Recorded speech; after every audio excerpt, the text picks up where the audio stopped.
नमो अरिहंताणं नमो अरिहंताणं नमो अरिहंत अरिहंत अरिहंताणं बोले नमो अरिहंताणं नमो अरिहंताणं नमो अरिहंत अरिहंत अरिहंताणं नमो सीताणं नमो सीताणं नमो सिद्ध प्रभु सीताणं नमो सीताणं नमो सीताणं नमो सिद्ध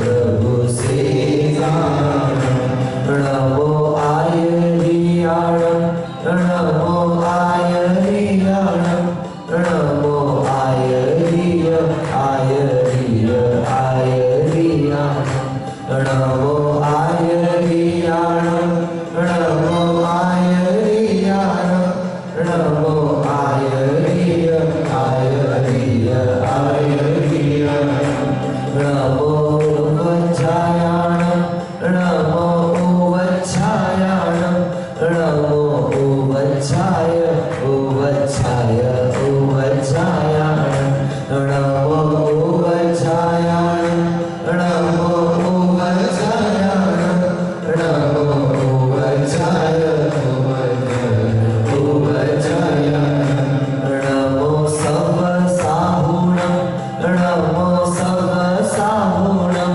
नमो लोये सर्वसाहुणं नमो सर्वसाहुणं नमो सर्वसाहुणं नमो लोये सर्वसाहुणं। पंच परमेश्वर भगवान की, मूल नायक श्री गुजरात विश्वनाथ भगवान की, चैतन्य चमत्कारी चिंतामणि देवपुरी एवं शंभोदय में विराजमान अक्षयकारी श्री पार्श्वनाथ भगवान की, पूज्य आचार्य प्रवर्षि समंत भद्र महाराज की, चारित्र चक्रवर्ती प्रथम आचार्य गुरुवर्षि शांति सागर जी मुनि महाराज की, परम पूज्य समाधि सम्राट अभीक्ष्ण ज्ञानोपयोगी वात्सल्य मूर्ति मोहम्मद दीक्षा गुरुवर्य षष्ठम पट्टाचार्य श्री अभिनंदन सागर जी महाराज की, परम पूज्य राष्ट्र गौरव धर्मालंकार नगर गौरव आचार्य श्री रयण सागर जी महाराज की, वर्तमान सप्तम आचार्य श्री अनेकांत सागर जी महाराज की, समाधिस्थ आचार्य निजानंद सागर जी महाराज की, अहिंसा परमो धर्म की,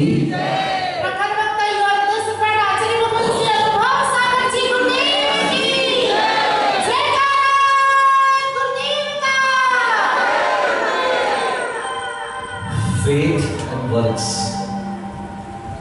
they are like the light and heat of a candle, they cannot be separated.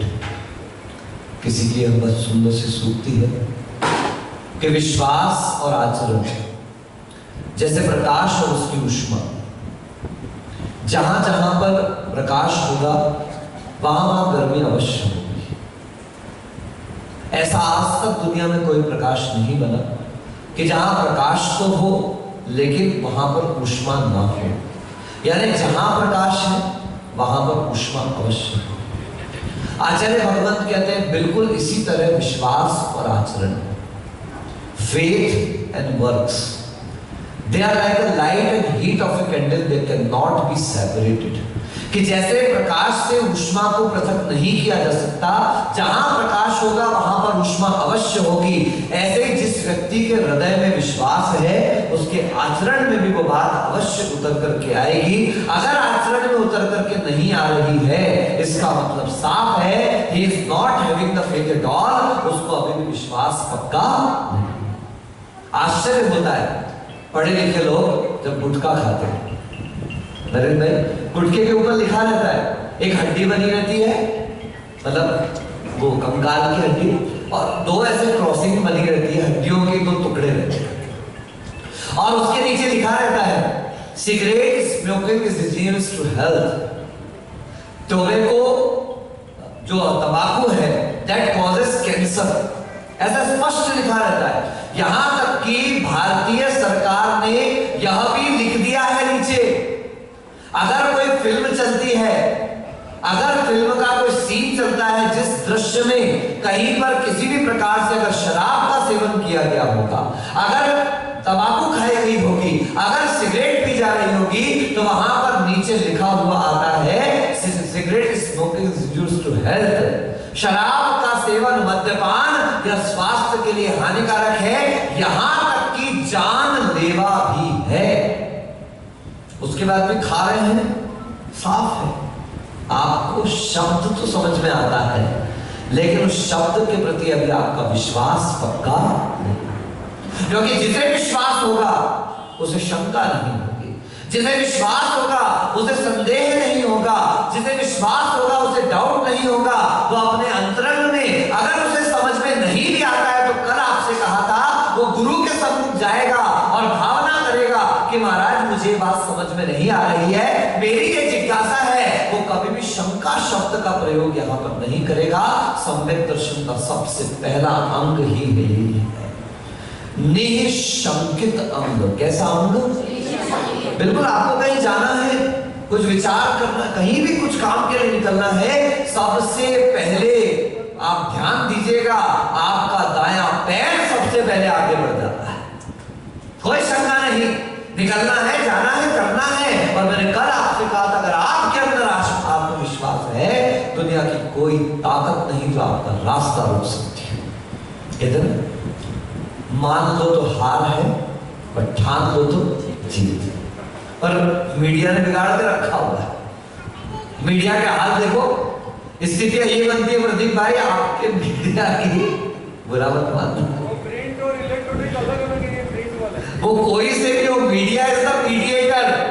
और मीडिएटर का काम हुआ करता है निष्पक्ष भाव से वो अपनी बात को जनता के सामने प्रस्तुत करता है। अभी एक दिन की बात है, मैंने डांट दिया सबको पता है, इसलिए रविवार की बात से अब डांटा भी।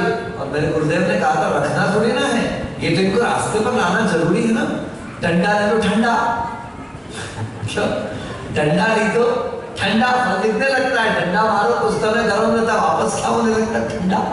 तो थोड़े बहुत डंडा वंडा चला के रखना पड़ता है साहब। तो वो चल रहा था, प्रदीप भाई भी बैठे थे, लेकिन जब तक दूसरे दिन पेपर में न्यूज आई, उन्होंने उस न्यूज को इस तरीके से प्रस्तुत किया कि समझ में आ जाए कि पिता अपने बच्चे को किस तरीके से मार्ग पर लेकर के आता है, एक माँ किस तरीके से अपने बच्चे को नेगेटिविटी से पॉजिटिविटी की ओर लेकर के आती है।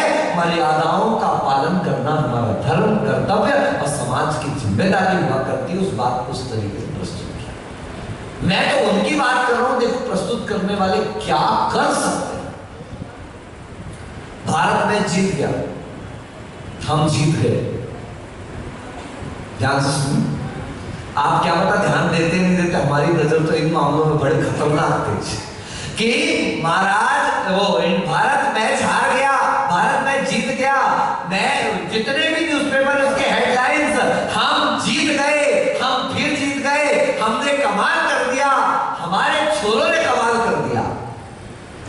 और अगर हार जाए, भारतीय टीम फिर हार गई, अब हम नहीं हारे, मतलब जीत है तो हम सम्मिलित हैं, और हार है तो तुम हारे हो, ये तुम्हारा नुकसान। महेंद्र सिंह धोनी की पारियां देखना कि जब वो क्रिकेट में उतरा था, सारे मैचेस में अच्छे से अच्छा खेल दिखाता था, और एक मैच में कहीं पर उनके कारण हार हो गई। इतने निम्न प्रवृत्ति के भारतीय लोग कि वो गए रांची में, झारखंड, और उसके घरों में आग लगा रहे हैं, उसके घर में तोड़फोड़ कर रहे हैं। एक व्यक्ति हर समय एक जैसा नहीं हो सकता, और फिर वो तो खेल है, कोई मशीन थोड़ी ना है कि मशीन को 1 नंबर पे करोगे तो इतनी हवा देगी, 2 नंबर पे करोगे तो इतनी हवा देगी, 3 नंबर पे करोगे तो हवा देगी, 4 नंबर पे ज्यादा हवा देगी, 5 नंबर पे और ज्यादा हवा देगी, 0 नंबर पे बंद हो जाएगी। That is not a machine, he is a human being. वो मनुष्य है, वो इंसान है।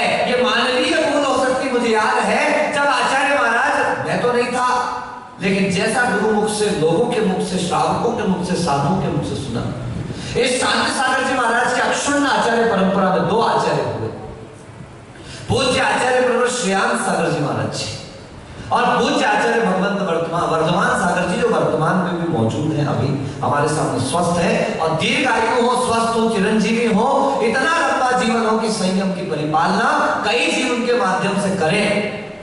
आचार्य श्रेयांश सागर जी महाराज आचार्य बने, पर दुर्भाग्य कि सिर्फ और सिर्फ 18 महीने आचार्य पद पर रहे।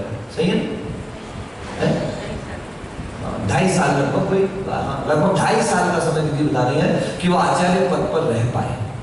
और इसी क्षेत्र में उनका समाधि वरण खानू कॉलोनी बांसवाड़ा में हुआ।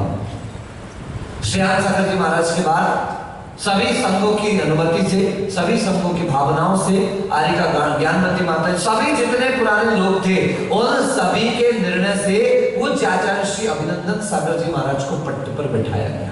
अब समस्या 2 आचार्य, जब तक पंचम थे तब तक कोई समस्या नहीं थी, क्योंकि श्रेयांश सागर जी भी पंचम और अभिनंदन सागर जी भी पंचम, चल गया वर्धमान सागर जी। लेकिन समाधि के बाद श्रेयांश सागर जी के आचार्य अभिनंदन सागर जी हो गए षष्ठम पट्टाचार्य। बहुत दिनों तक ये सब चलता रहा। अभिनंदन सागर जी और वर्धमान सागर जी की दीक्षा एक ही मंच पर महावीर जी में हुई।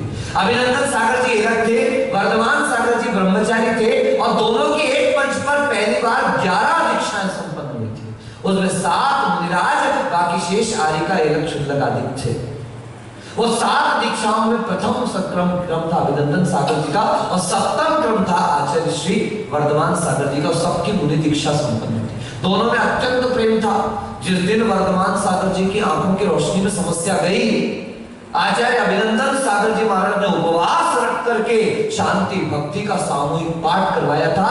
ये उन दोनों के बीच में प्रेम था, प्रेम है, और मैं समझता हूं कि जब तक ये सिद्ध नहीं बनने वाले, प्रेम रहने वाला है। क्योंकि मैंने महसूस किया है आचार्य की बातों से और वर्धमान सागर जी की बातों से। अब अड़िंदा में समाज आदि के सबकी मेहनत से ये निर्णय हुआ कि दोनों आचार्यों को करीब लाया जाए और ये पंचम षष्ठम का चक्कर समाप्त कर दिया जाए। निर्णय हुआ, दोनों आचार्य बहुत प्रेम से मिले, बहुत आनंद से मिले, और निर्णय होकर के समाप्त कर दिया गया पंचम षष्ठम का लफड़ा। और उसी दिन से दोनों आचार्य वर्तमान पट्टाचार्य कहलाने लगे। सारे बागड़ मेवाड़ की बड़ी प्रसिद्ध घटना है। दोनों आचार्यों की निराभिमानता का एक ऐसा महान उदाहरण हमारे सामने है। दोनों ने कोई ऊंच नीच नहीं, कोई आगे पीछे नहीं, कोई बड़ा छोटा नहीं। दीक्षा में अभिनंदन सागर जी बड़े थे, लेकिन उतना ही सम्मान वर्धमान सागर जी को दिया, और वर्धमान सागर जी पंचम आचार्य कहलाए, तो भी उसी प्रकार के विनय उन्होंने अभिनंदन सागर जी की बना। दूसरे दिन सुबह भगवान का अभिषेक हो रहा था। अभिषेक के बाद अर्घ्य चढ़ता था, और अर्घ्य चढ़ते हुए उनके संग में अपूर्व अर्पित सागर जी महाराज अर्घ्य चढ़ाते थे। और उन्होंने प्रतिदिन जो अर्घ्य बोलते थे, तो वही अर्घ्य बोलते हुए गलती से उनके मुख से क्या निकल गया कि अधिक सूर्य के आदेशों से पंचम पट्टाधीशा। जैसे ही उनके मुंह से निकला, सारी सभा स्तब्ध, जितने लोग अभिषेक में, क्योंकि कल ही फैसला हुआ है वर्तमान पट्टाधीशा, और उनके मुंह से क्या निकल गया? पंचम पट्टाधीशा। सब शॉक्ड, वो खुद एकदम से चुप हो गए, मैंने क्या बोल दिया, अभी तो मिटा है और फिर खड़ा हो गया नया। लेकिन जैसे ही माहौल को बिगड़ा हुआ देखा, अभिनंदन सागर जी बोलते, अरे रे घबराते क्यों हो, ये इरादतन नहीं आदतन हुआ है। क्या कहा बोलो? देखो कितने महानता आचार्य महाराज की। उन्होंने सारी स्थिति को संभाला और कहा, ये इरादतन नहीं आदतन हुआ है। रोज की आदत थी पंचम पट्टाधीशा। मैं आया, अच्छे अच्छे खड़े हो जाते थे, आहार में पूजा चालू होती थी, ओम चतुर्थ पट्टाचार्य सुनील साहब। अरे भैया, मैंने कहा पट्टाचार्य नहीं है भैया, अपन सामान्य आचार्य है, अनुभव सागर है, उतने ही रहने दो। लेकिन इसमें किसी की गलती नहीं। क्यों? क्योंकि वैसा ही अभ्यास है। अभी वही जय बोली है, बार बार उन्हीं का जयकारा लगाया है, तो मेरा नंबर कण में आने में, तन में आने में, मद में आने में लग गए 20 दिन अभी भैया। उसमें भी 3 को मिलके करना पड़ा, तो सही है ना? वक्त लगता है। अनंत काल का मिथ्यात्व का अभ्यास है। किसका अभ्यास? एक दिन तिलक थे, गुरुजी को मैंने साफ कह दिया था, क्योंकि मैंने उनको देखा कि वे शूद्र जल के त्यागी से आनंद लेते थे। जिसका होटल आदि सभी के भोजन पानी का त्याग हो, उससे आहार लेते थे। जो गाड़ियों में चलता हुआ भोजन ना करता हो, उससे आहार लेते थे। लेकिन अगर हम में से सामान्य पुरुषों में से जिनका ये त्याग ना भी हो, और अगर वो चौके में आए, तो कभी उसको गेट आउट नहीं कहते थे। कोई बात नहीं, पैर दबा दे, बैठ जा, शोधन कर ले। ये गुरु की सबसे बड़ी महानता थी कि नियम होने के बावजूद भी तुम्हारा नियम नहीं है, तुम्हें बाहर नहीं भगाएंगे। वो यही कहते थे भैया कितना दुर्लभ है आज का ये पंचम काल, अगर इनके भाव बन रहे हैं आहार में आने के, इनके भाव बन रहे चौके में आने में, आप ऐसा व्यवहार उनसे करिए कि कल भी उनके मन बना रहे कि मैं चौके में जाकर के खड़ा हूं, कल भी उनका मन हो कि चलो यार कुछ नहीं होता, थोड़ा थोड़ा त्याग करने का भाव तो बनाओ। कल सुबह आहार पे जाते मैंने वैभव से कहा रात्रि वात्री भोजन करता है क्या? मैं तो कभी नहीं पूछता, आज तक कभी नहीं पूछा, ऐसी सहजता से पूछा। बोले महाराज 7:30 8 तो बज ही जाता है ऑलमोस्ट, और कभी बाहर गए तो ऐसी बात है। मैंने कुछ नहीं कहा कुछ। शाम को आया और जाते जाते कहता है महाराज जी आज से रात्रि भोजन नहीं करो। ये स्पिरिट कहलाती है, ये भाव कहलाता है।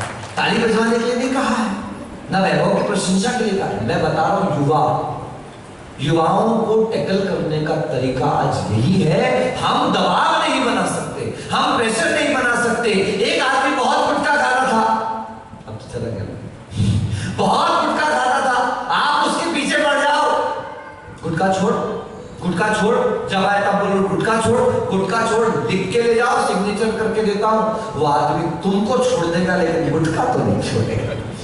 हम नहीं चाहते वो हमें छोड़े, हम नहीं चाहते वो साधुओं को छोड़े, हम नहीं चाहते वो मंदिर को छोड़े, इसलिए साधुओं को फ्लेक्सिबिलिटी के साथ चलते हुए बढ़ रहे हैं। और बहुत साधुओं ने इस प्रकार, लेकिन याद रखें हमने अपने नियमों में अगर ये समझौता किया है तो आपको भी सरलता से अपने जीवन को परिवर्तन, छोटे छोटे नियम, छोटे छोटे से व्रत, छोटे छोटे से संयम। गुरुदेव कहते थे छोटे छोटे नियम एक दिन बहुत बड़े हो जाते हैं, और घुटनों के बल चलते चलते बच्चे बड़े हो जाते हैं। ये बच्चे पैदा हुए थे एक दिन में नहीं चले, छोटे छोटे से नियमों को धारण किया, छोटे छोटे कदम रखे, घुटनों के बल चले, तब जाकर के खड़े होकर के आज दौड़ते हुए दिखाई दे रहे हैं। अगर पहले दिन ही हम अपने बारे में विचार करें, हम अपने बारे में सोचे। मैं हॉस्टल से पहुंचा अमरकंटक, मेरे गांव के महाराज थे पुष्पदंत सागर जी, समाधि हो गई, अभी वर्तमान में नहीं है, उनकी समाधि सम्मेद शिखर में भी 1.5-2 वर्ष पूर्व संपन्न हुई है।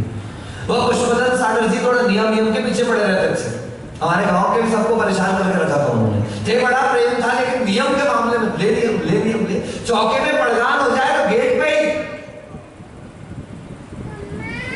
हमने तो मुद्रा छूट जाएगी भैया, लेकिन नहीं, मतलब नहीं, मैं तो त्याग कराऊंगा। कोई एक आहार उपवास, और आहार की नहीं उठेंगे जब तक एक का कोई नया त्याग नहीं होगा तो आहार नहीं करेंगे, इतना कठोर हो गया। अब मैं फंस गया, पहली बार गया, इसके पहले राजर्षि को आहार दिए थे कभी, लेकिन वो होश उतना नहीं था, अभी होशोहवास में आ। अब मैं खड़ा हो गया, गांव का चौका था पड़गान, और पड़गान में किस्मत से पुष्पदंत सागर जी महाराज पड़गान हुआ, परिक्रमा करी, चौके के अंदर जैसे जाने लगे, गेट पर मुझसे पूछने लगे मैंने कहा अभी खाऊंगा ना बाद में, आपके आहार हो जाए मैं करता हूं महाराज। मैंने कहा महाराज जी ने मेरी की भाषा समझ में थी, आप आहार कर लो अच्छे से, फिर अपन अच्छे से बैठे गए। गाँव के महाराज से हमने थोड़ा सा कहते ना घर का जोगी जोगड़ा और आन गाँव का सिर्फ, अपने गाँव का तो ऐसे ही लगता है अपन को। सच में हमेशा कहता हूं अपने गांव के संतों का बहुत गौरव रखना। वो एक साधु अगर इस गांव से निकल जाए, जिस घर से निकल जाए, सारी दुनिया में उस गांव और समाज का नाम रोशन हो जाता है। और आप तो बड़े सौभाग्यशाली, एक नहीं, एक तो आचार्य महाराज और उसके साथ साथ 4-4, 5-5 साधु इस नगर से दीक्षा लेकर के बाहर निकले हैं। ये आपका परम सौभाग्य है। वह जब मैंने पुष्पदंत सागर जी को कहा, अंदर गए, फिर से उन्होंने एक बार बैठे तो मुद्रा छोड़ने के पहले तो छोड़। मैंने कहा महाराज जी मैं तो नहीं छोड़ सकता, थोड़ा उस समय अड़ियल था, ज्यादा इतनी विनम्रता नहीं थी। मैंने कहा महाराज मैं तो नहीं छोड़ सकता, मैं हॉस्टल रहता हूँ। तो महाराज ने मेरे से कहा गेट आउट, बिल्कुल बाहर। मैंने कहा चौका हमारा, रमेश को भगा रहे आप। कुछ नहीं, हम तो कह के बाहर निकल गए, आंखों में आंसू आ गए, क्योंकि होशो हवास में पहली बार आहार देने का भाव जागृत किया था। गए, बाहर खड़े थे, सब साधुओं के हाथ चल रहे थे। एक चौके में मुनीषी प्रणम में सागर जी महाराज का हाथ चल रहा था, और मैं गेट के बाहर से मैंने देख तो सकते, देखने में तो नियम नहीं लेना भैया। और 2-3 दोस्त आए थे कॉलेज से, और नाम कट गई मेरी, गेट आउट कर दिया मेरे को बिल्कुल। अब मैं बाहर खड़ा खड़ा देख रहा हूँ, वहां 2 ब्रह्मचारियां महाराज के हार करा रही हैं और महाराज को थोड़ी सी सर्दी थी, तो दीदी ने कहा भैया आप सोले ना। मैंने कहा हाँ सोले में तो मैं काम का नहीं हूं। सीधे बोले सोले का तो हूं लेकिन काम का नहीं। बोले ऐसा क्यों बकता है करके।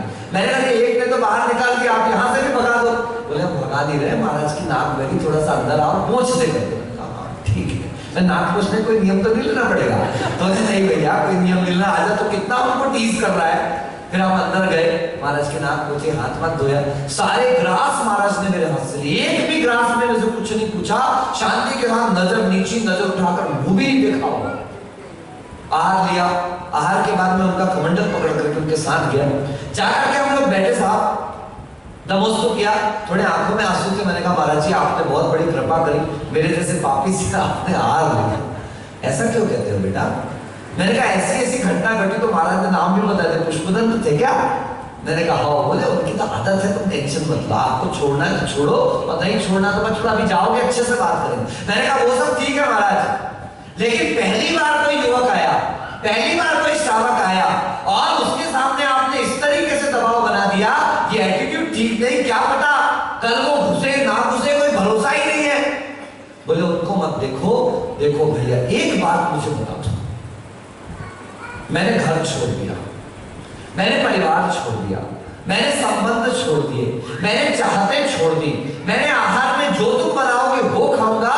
कभी कोई एक यहाँ पर हो जो बोल दे रहे कि हमने कोई इच्छा से आपसे कहा कल ऐसा कर लेना, आप में सब संभवतः अभी कोई मेरे सामने नहीं होगा जिससे हमने कभी कहा।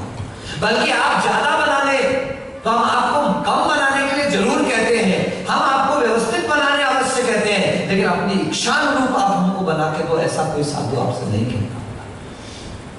इतना क्या 23.5 घंटे वो दे रहे हैं, दे रहे हैं, दे रहे हैं। सिर्फ दिन का 1-आधा घंटा ऐसा होता है जब उनके हाथ आपके सामने, आपके नीचे। कितने पुण्यशाली हो आप कि जो सिर्फ आपको दे रहे हैं। दिन में आधा-पौन घंटे का एक समय ऐसा आता है जब श्रावक का हाथ कहां हो जाता है, ऊपर हो जाता है और साधु का हाथ नीचे। मगर फिर भी ध्यान रखना, इसका नीचे होते हुए भी दीनता नहीं है और उसका ऊपर होते हुए भी अहंकार। मैं दे रहा हूं, मैंने दिया है, सुनो बहुत है देने वाले, दाने दाने पे लिखा है। हाँ आप क्या दे रहे हो? ये तो पुण्य है तो मिल रहा है। अगर पुण्य का उदय नहीं होगा तो हाथ में आए में भी बालचंद दालचंद सब आ जाते हैं सब। तो महाराज ने कहा इतना हमारा त्याग, ऐसा हमारा त्यागमय जीवन, ऐसा साधु जब तुम्हारे सामने हाथ खोल के खड़ा है और वो आहार ग्रहण कर रहा है तुम्हारे हाथ से, तो क्या वो इतनी अपेक्षा नहीं कर सकता कि जो मुझे आहार दान कर रहा है कम से कम वो जैन धर्म के बेसिक कंसेप्ट का पालन तो करता हो, वो पानी छान कर पीता हो, वो रात्रि भोजन ना करता हो और वो प्रतिदिन अपने आराध्य देव का दर्शन करता हो। अगर उन मुनिराज ने आहार लेने में इतनी अपेक्षा रखी तो महाराज ने क्या गलत किया? बंधु वो दिन है, आज भी मेरे दिमाग में बात बैठी कि सच है, अगर महाराज आपसे घर का निमंत्रण देने तो नहीं थे आपको, आप अपनी इच्छा से आए थे। अगर महाराज ने इतनी सी भावना कर ली कि मुझे देने वाला कम से कम जैन के बेसिक निर्मलता को तो धारण करता हो, तो महाराज ने फिर गलत अपेक्षा को नहीं रखी। मैंने कहा महाराज बात सही है पर एटीट्यूड तो गलत। अरे तू वो क्यों पकड़ता है बार बार? तब मुझे मुनिराज ने एक रास्ता बताया, एक काम करो। क्या काम करो? कितने बजे खाना खाते हो? मैंने कहा महाराज 10 बजे रात तक चलता है करके हमारे, उसके बाद तो मन हुआ तो कभी खा लेते रात को नूडल्स वगैरह बना के, लेकिन इसके बाद नहीं खाते। इसके बाद क्या 2 बजे खा लिया, उसके बाद और क्या नहीं खाते हो?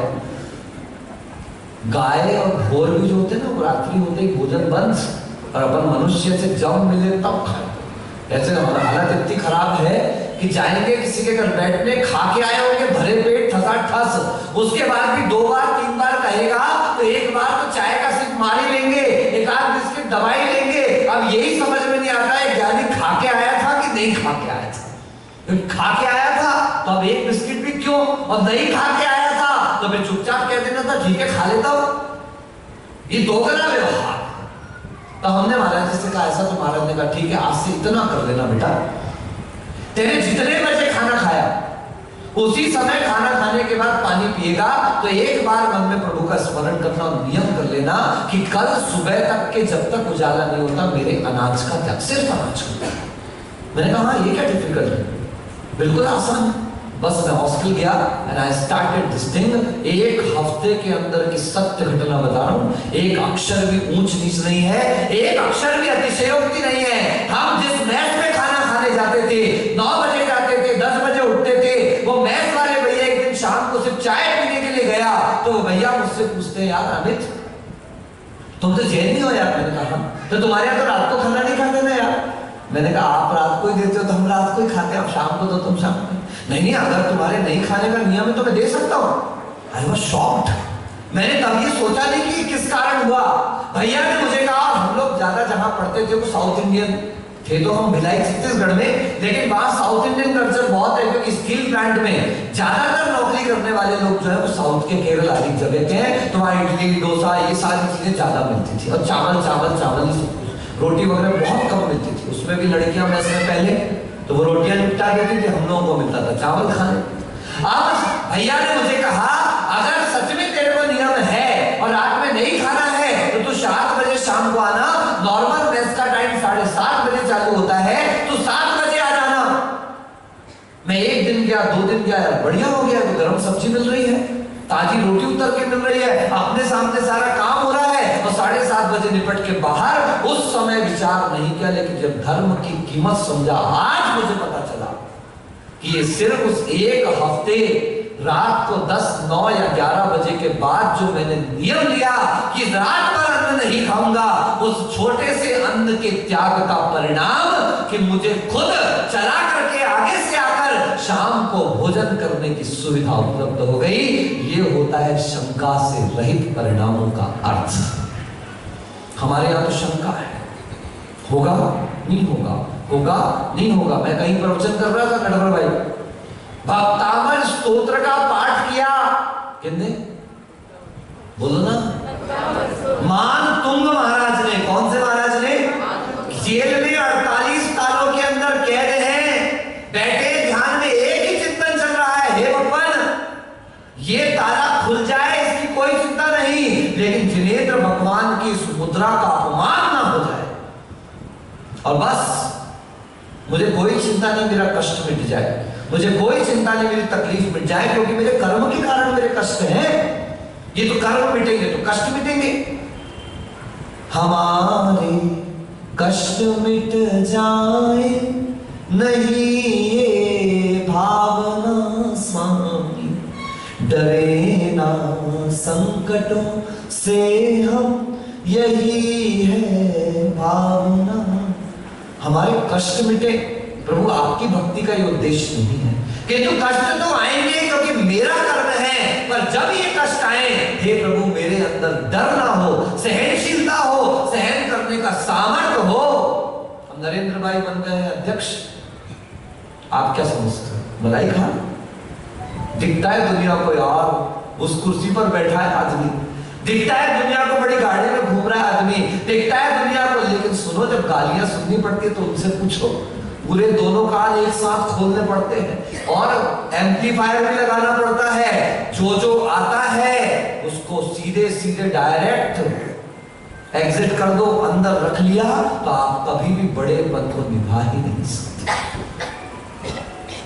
तो मान तुमने भक्ति करना चालू करी। भक्तामर प्रणत मौल्य मणि प्रभाणा, मुद्योतकम दलित पाप तमो वितानम, सम्यक प्रणम में जिन पाद युगम युगादा, वालंबनम भव जले पतताम जनाना। बैठे हैं, करते जा रहे हैं ऋषभनाथ भगवान की स्तुति। 1, 2, 3 जब आंखें खुली तो पता चला 1, 2 नहीं, पूरे 48 ताले टूट चुके थे। मान तुंग बिल्कुल बाहर के ओटले पर आकर बैठे थे। सैनिकों ने आश्चर्यचकित होकर देखा, राजा को खबर करी, सब कुछ हुआ और सब लोगों के अंदर जैन धर्म का जय जयकार हुआ, आदि आदि सबको कथा पता है। हमारे नटवर भाई ने सुन लिया, गए घर, दूर घर है वो, कौन सा वाड़ा पड़ता है, परमाण वाड़ा पड़ना, बाहर ही कुर्सी लगा के बैठे रहते हैं। हम निकले, देखा बैठे थे बड़े आराम से, ये हमारा प्रवचन सुन के घर पहुंचे, घर जाके देखा तो ताला, बोले चाबी कहाँ है? अरे सेठानी तो मंदिर में रह गई। अब उन्होंने सोचा ताले की चाबी लेने कौन जाए, अभी तो महाराज ने प्रवचन किया है, मान तुंग ने बस नटवर भाई गेट पर बैठने की आदत तो थी, बैठ गए। भक्तामर प्रणतमं तुभ्यं नमस्ते सोतस्त, ये ताला हिला ही नहीं यार, नरेंद्र भाई हिला भी नहीं यार। नटवर भाई ने उठाई स्कूटी, सीधे बिल्डिंग, सीधे धड़ खट खट खट, कमरा मेरा अंदर आए। क्या महाराज जी झूठ बोलते हो आप? मैंने क्या झूठ बोल दिया? बोले महाराज अभी आपने कहा मान तुमने ने भक्ति करी तो 48 ताले टूट गए। महाराज मेरा ताला टूटना तो दूर। मैंने कहा नटवर भाई मान तुमने ताला तोड़ने के लिए भक्ति नहीं करी थी, मान तुमने तो कर्मों का जाला तोड़ने के लिए भक्ति करी थी। याद रखें हमारी भक्ति का उद्देश्य कर्म श्रृंखला को तोड़ना होना चाहिए, हमारा उद्देश्य किसी चीज की प्राप्ति का नहीं। जिनेंद्र भगवान के चरणों में पुजारी बन के आओ, भिखारी बन करके मत चले आना। मैंने कहा सीसीटीवी लगाए क्या? बोले हाँ ना महाराज लगाए, लेके आना चला। लाए कैमरे की रिकॉर्डिंग देखी हमने, तो देखो तो क्या आनंद आ रहा था, बिल्कुल अल्पश्रुतम श्रुतवताम, अल्पश्रुतम सत्य है, बात नटवर की नहीं है। ये सब नाटक हम लोग कर रहे हैं सब मिल करके। हम जिनेंद्र भगवान की भक्ति करते हैं, उसमें ज्यादातर प्रदर्शन चल रहा है। हम जिनेंद्र भगवान की भक्ति करते हैं, उसमें मांग चल रही है, अपेक्षा चल रही है, आकांक्षा चल रही है, संदेह चल रहा है। करेंगे तो होगा कि नहीं होगा, करेंगे तो होगा कि नहीं होगा। जब तक ये शंका है और जब तक मन में आकांक्षा है, याद रखना कि मान तुमने ताला तोड़ने के लिए नहीं, कर्म तोड़ने के लिए भक्ति करी, परिणाम स्वरूप ताले टूट गए। और हम ताला तोड़ने के लिए भक्ति करते हैं बंधुओं, ताला तो दूर, मकड़ी का जाला भी टूटने वाला। सम्यक दर्शन का सबसे पहला अंग है निशंकित अंग, शंका नहीं करना, और दूसरा अंग है आकांक्षा। क्या नहीं करना? बोलो ना, क्या आकांक्षा? इच्छा नहीं, गाड़ी मिल जाए, लाड़ी मिल जाए, अगाड़ी मिल जाए, पछाड़ी मिल जाए, अरे ये सारे तो बाई प्रोडक्ट हैं। पानी पूरी खाया होगा आप सब लोगों ने, संतोष भाई, जब पानी पूरी के ठेले में पानी पूरी खाओ, जब पूरा फिनिश होता है तो वो जो दोना पत्तल में देते थे पहले, तब तो गिलास गिलास में मिलने लगा, तो उसमें वो थोड़ा पानी भी बाद में एक्स्ट्रा देते थे, और एक और मिलती थी सूखी पुड़ी, मसाला पुड़ी, उसमें मिर्ची मिर्ची डाल के पूरा सेट करके बोनस में मिलती थी। मिलती कि नहीं मिलती? बोला हाँ, यही तो बाई प्रोडक्ट है साहब। आप भक्ति करिए, भक्ति का बाई प्रोडक्ट ये सब फोकट में मिलेगा। ये पानी पूरी घर में बनाइए, बनाया करो ना, ठेले में खाते हैं सब, हमारे नाम कटा के बनाओ। पानी पूरी बेल दी, साधना में कटोरी से cut cut cut cut cut cut, अब वो निकालो ऊपर बाहर बाहर अलग अलग। अब बच गया जो, उसका क्या करते हो? अब पानी पूरी बनती क्या? नहीं बनती महाराज जी, उसको तो वापस तैयार करते हैं। और अभी जो फूली फूली बनी थी, अब वो चपटी चपटी बनती है, वो फूली फूली पानी पूरी में खाते हैं। और ये जो बाई प्रोडक्ट तैयार हुआ है, उसको चपड़िया पपड़िया खपड़िया क्या बोलते हैं पता नहीं, आप जानो। उसकी चाट बना करके, भेल बना के, क्या बना के बोलो ना, खिलाइयो नहीं, कोलेस्ट्रॉल बढ़ गया है। खाने को भी बोले तो दियो मत, अभी कोलेस्ट्रॉल लंबा चौड़ा बढ़ गया। चेन्नई गए थे और भाई पुष्पेंद्र सागर जी महाराज से एक वर्षा योग हुआ इनका। महाराज ने कहा मेरे को इसको दे दो, थोड़े दिन मैं अकेला हूँ तो ले जाओ इसको। इनको ले गए भैया। अब चेन्नई से एक दिन दूरभाष आया शुभम भैया के पास कि आचार्य से कहना मेरी तबीयत खराब है। मैंने कहा पूछना जरा क्या हो गया है, नहीं मैं बीमारी आप तो नहीं, पता करके बताओ। 10 मिनट बाद वापस खबर आई, तो खबर आई महाराज जी को बता देना मुझे कोल्ड स्टोरेज हो गया है। मैंने कहा कोल्ड स्टोरेज हो गया, ये कौन सी बीमारी है भाई? 10 मिनट तक मेरा तो माथा घूम गया, तब मुझे जाना है अच्छा इनको कोलेस्ट्रॉल हो गया होगा। अंग्रेजों ने क्या अपनी वाट लगाई, अपन ने अंग्रेजी की ऐसी वाट लगाई कि कोलेस्ट्रॉल का क्या हो गया, कोल्ड स्टोरेज हो। बंधु शंका नहीं करना, आकांक्षा नहीं करना, अपेक्षा से धर्म नहीं करना, मांग कर धर्म नहीं करना। अंतिम बात कहता हूं कि हे भगवान, जब भी आपकी आराधना करूं तो पुजारी बन करके आपकी आराधना करूं, भिखारी बन करके आपकी आराधना ना करूं। भिखारी को उतने में संतुष्ट रहना पड़ता है और पुजारी जिनेंद्र भगवान के जैसी संपत्ति को प्राप्त कर लेता है। दुख खाओ, कम्मक खाओ, बोही लाओ, सुगई कमणम, समाई मरणम, एक तरफ करो।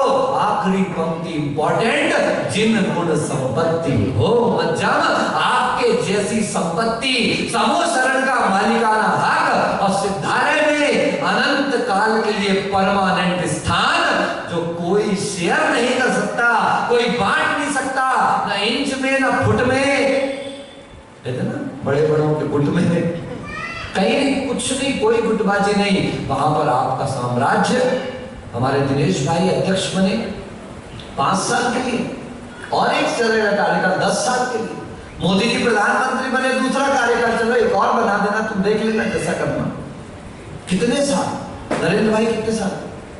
ये जितने पद हैं ये कुछ साल के बाद छोड़ना ही पड़ेगा। लेकिन एक पद है सिद्ध पद। कौन सा पद? अरिहंत भी छूटेगा। एक ही पद है सिद्ध पद, जो एक बार मिल जाए तो काले कल्प शते पिचा, करोड़ों कल्प काल व्यतीत हो जाए तो भी वह पद कभी छूटने वाला नहीं। अब आप निर्णय कर दो, आपको छूटने वाला चाहिए है या कभी ना छूटने वाला चाहिए है। उस कभी ना छूटने वाले का पुरुषार्थ हमारे जीवन में श्रद्धा से आएगा, और उस श्रद्धा में न शंका होनी चाहिए और न आकांक्षा होनी चाहिए। इन्हीं भावनाओं के साथ बोले आचार्य भगवंत अभिनंदन सागर जी महाराज की जयकारा गुरुदेव का, जयकारा गुरुदेव का। महानुभावों, गुरुदेव की अस्वस्थता के बावजूद भी बहुत ही ऊर्जा से युक्त प्रवचन आज आपने गुरुदेव का सुना, जिसमें गुरुदेव ने अपने जीवन के छोटे मोटे खट्टे मीठे कई अनुभव, कोई संस्मरण आपको सुनाए। ये रास्ता इतना लंबा है जिसमें अभी बहुत सारी खाइयाँ हैं, बहुत सारी गहराइयाँ हैं। ये पद प्राप्त हुआ है तो कोई ऐसे ही प्राप्त नहीं हुआ है। तो इनका जो सफर है अमित से अनुभव सागर तक का, उसका भी मंचन इस स्टेज के माध्यम से हम निश्चित रूप से एक दिन करेंगे। एक बार इस मंचन के लिए अमित से अनुभव सागर के लिए जोरदार तालियां बजा दीजिए, ताकि जो